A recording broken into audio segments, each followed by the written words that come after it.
Picture this: 100 people leaving the same graduation, same morning, same diplomas, same hopeful faces. Now jump forward 30 years and look at them again. Only 3 of them own something that earns money while they sleep. The other 97 are still selling their hours, one day at a time, one paycheck at a time. They are not lazy. Most of them worked harder than the 3, and it did not matter. Same start, same effort, a completely different ending. What separated the 3 from the 97 was never the size of the effort. It was the kind of game they chose to play. Because selling your hours is not a job, it is a game. And that game was written so that you lose. For the next 24 minutes, I am going to hand you the 3 lenses the owners of capital use to read the world. 3 games, not 30. 3. By the end, you will know exactly where you stand on this board and which move has to come next. Before we go any deeper, answer 3 questions.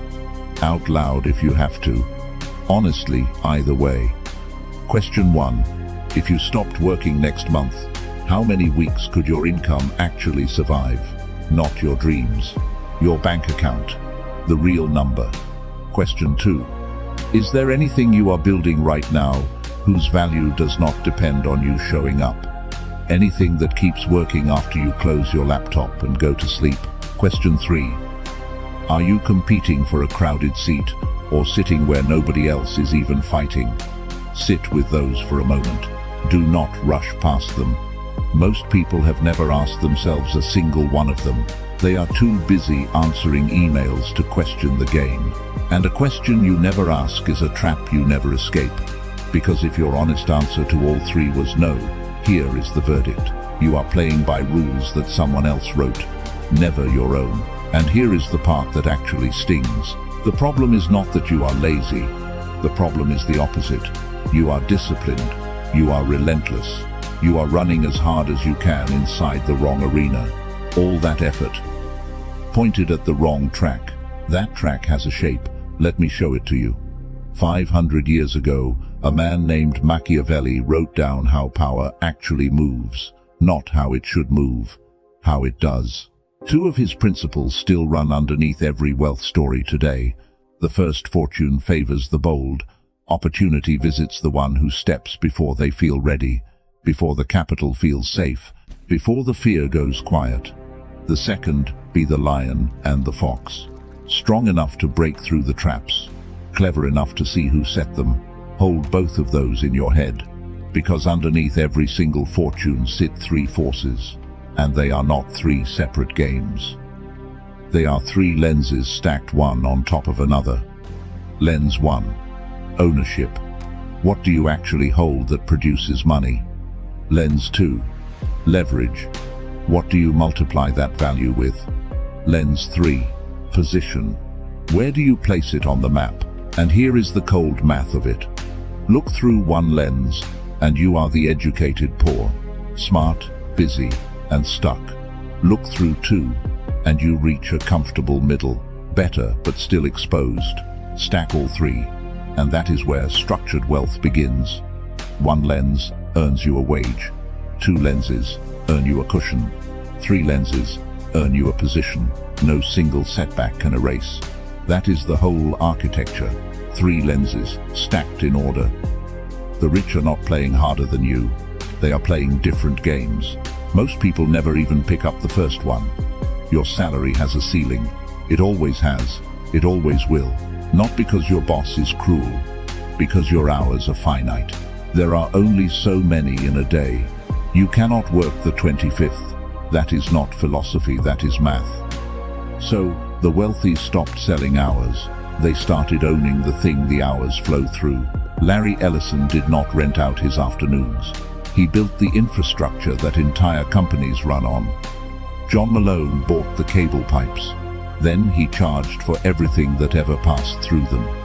They do not work for the toll, they collect it. And none of this is new. The Medici, in 15th century Florence, did not rise because they worked harder than the merchants around them. They rose because they owned the flow of money moving through the whole city. Everyone else pushed carts. The Medici owned the road. 500 years apart, the same lens. The names change. The rule does not. So, think about what you own right now. A salary is not an asset. It is a rental agreement on your own time. The day you stop renting your hours, the income stops with them. That is the trap dressed up as security. An asset is different. An asset works the night shift you refuse to work. It earns while you eat, while you rest, while you live. Now, be honest about the other side of this. Not everyone who starts something wins. That is true. Some try, and some fail. But someone who only ever sells hours, their odds of real financial independence sit near zero. That is not bad luck. That is the math of a ceiling you agreed to. Trading time for money has a hard limit baked into it. The clock always wins. Ownership takes the clock out of the equation entirely. So here is the only question that matters today. What is the first asset you could begin owning this week?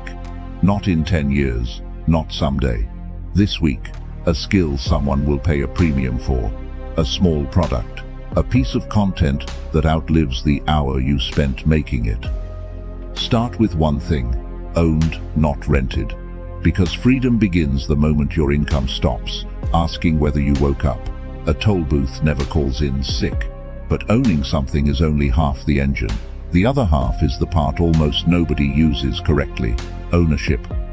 Without leverage is a gun with no bullets. Beautiful symbol. Zero damage. You can own a perfect little business and still trade 1 hour for one result. Forever. That is not wealth. That is a job with extra paperwork. So understand the two faces of leverage. The first face, capital and time. Money borrowed correctly. Systems that keep running while you are asleep. The work happens once. The return repeats. Again and again and again. The second face, people, technology and channel. One single action that produces many outputs at the same time. Watch how they stack on one ordinary person. A creator takes a small loan for equipment, hires one freelancer to carry part of the load, adds automation to the boring, repeatable tasks, publishes through one channel that reaches thousands at once, then packages the entire process into something he can sell, again and again. 5 layers of leverage. One human body. One action, many returns. The average person trades 1 hour for $1. The leveraged person trades 1 hour for 1,000 outputs. Same hour, same person. A completely different return. That is the gap nobody explains. It is not effort, it is structure. And history knew this long before the internet existed. Aristotle Onassis turned a single shipping contract into the down payment for an entire fleet. One deal became 100 ships. The Rothschilds turned information itself into destiny. The same news from Waterloo, but arriving a full day before everyone else, became a century of financial advantage. Historians like Niall Ferguson have documented exactly how it happened. Same news, a different position in time, a completely different outcome. Now, the warning. And I am giving it to you before you reach for the tool, not after. Leverage is a multiplier, and a multiplier does not care what it multiplies. It will multiply a win. It will just as happily multiply a loss. Use it without studying the worst case first, and you are no longer the player at the table. You are the piece, being leveraged by someone smarter than you. Debt can build an empire. The same debt can bury a man under it. The tool is neutral. The hand that holds it is not. And this is exactly where Machiavelli whispers fortune favors the bold. Leverage is not a reckless bet. It is the deliberate step you take when the opportunity arrives before you feel ready for it. But multiplied force still needs the right place to land. And that place is the part people refuse to say out loud. The next few minutes are going to touch a belief that school, family, and society spent 20 years installing in you. If you are not willing to question it, stop the video right here. No shame in that. Still with me? Good. Then hear it plainly. The world is not fair. It was never designed to be fair. And trying to win the fair race is just volunteering to run carrying weights nobody else agreed to carry. You can be faster, you can be cleaner, and you can still lose to someone who picked a better track. Fairness is a story the winners tell the players who keep showing up. It keeps the race full. The ones writing the rules are not running the race. They own it. Peter Thiel compressed 500 pages of business theory into 4 words. Competition is for losers. The strategist does not fight for the crowded seat. They walk to the arena where no rival is even standing, and there is a staircase to that position. Control the distribution channel, then the infrastructure underneath it, then attention itself, then the network, and finally access. Each step sits above the last. Each one is harder to take and harder to take from you. The door that everyone else is forced to walk through. Bernard Arnault understood this completely. He does not sell handbags. He sells an entire ecosystem of desire, and he owns every single door the customer must pass to reach it. Centuries before him, the East India Company did exactly the same thing. It did not win by trading harder than its rivals. It won because a royal monopoly turned every race into a one-lane road that belonged to them. Everyone else was sprinting. They owned the only lane. Stop and feel the weight of that. The losers ran faster. The winners changed the race. While everyone fights over the same crowded lane, the strategist quietly owns the road they all run on. This is the lion and the fox. The strength to survive the traps. The wisdom to see who set them and who wrote the rules in the first place. So here is the truth they bury under work hard. Effort is overrated. Your position on the map decides your outcome far more than your speed on the track. But even one perfect lens, standing alone, can still destroy you. Watch closely. Ownership alone builds an asset. Leverage alone builds risk. Position alone builds isolation. So what happens when all 3 finally stack? Ownership alone makes an asset that sits still. Leverage alone makes you fast in a direction you never chose. Position alone makes you safe and completely alone. Separately, each one carries a fatal flaw. Stacked in order, the flaws cancel out. There is an order to it, and the order is not a suggestion. Position chooses the arena. Ownership plants the stake in the ground. Leverage multiplies what is already planted. Reverse that sequence, and you build a disaster with perfect discipline. You want proof? Look at 1998. A fund called Long-Term Capital Management had 2 Nobel-winning economists at the table. A model that looked like pure genius. Leverage of 25 to 1. They had leverage. They had ownership of their positions, but they had no structural position. They were standing in the open, competing head-on against the entire market. One variable their model never accounted for showed up, and the whole thing was gone in a matter of weeks. Genius was not enough. Leverage was not enough. The missing lens was the one that killed them.